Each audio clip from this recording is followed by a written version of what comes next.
Hozirda kinezologiya sohasini Andijonlardan birinchilardan bo'lib, Robiya Neyro klinikasida boshlaganmiz. Kinezologiya asosan lotinchada kinezio harakat, logio fan, ya'ni harakat haqidagi fan degani. Bu fan nafaqat mushak harakatlari, modda almashuvi, qon aylanish, tanadagi barcha harakatlarga ta'sir qiluvchi vosita hisoblanadi. Kinezologiyada asosan bemorni bezovta qilayotgan, masalan, og'riqlar, toliqishlar, qanaqa bezovtalik bo'lsa, asosiy joy hisoblanmaydi. Masalan, beli og'riydimi, bo'ynimi, tiz og'riqlarimi, bosh og'riqlarimi, qanaqa shikoyatlari bo'lsa, asosan chuqurroq sabablar axtariladi.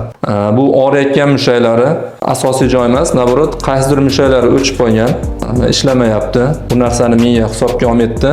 Uni ham ishini boshqa bir ishlayotgan mushaklarga nagruzka bilan beradi. Shu narsa bemorga bezovtalik bo'lib bilinadi. Kinezologiyada qilinadigan ish asosan ishlamayotgan mushaklarni test qilish orqali, manual test qilish orqali aniqlanadi.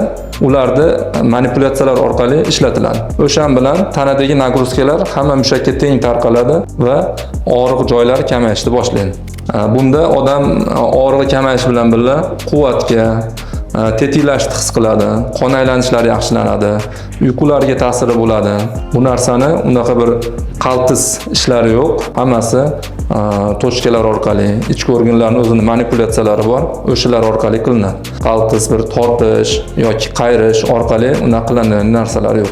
Bu kinezologiyada har bitta qilayotgan ishni tanada shu test deganimiz orqali tekshirib, o'sha narsani eng to'g'ri yo'li topilib qilinadi. Bu narsa hozirda endi O'zbekistonda rivojlanib kelyapti. Mana shu 4 yil 5 yildan beri. Hozirda Andijonda mana shu Robiya klinikasida birinchilardan bo'lib boshlaganmiz. Kimda har qanday nevrologik kasalliklardan yoki bo'g'im kasalliklaridan shikoyat bo'lsa, shu kinezologiya yo'nalishini tavsiya qilamiz. Bemalol kelib, lecheniyalarımizdan foydalanishingiz mumkin.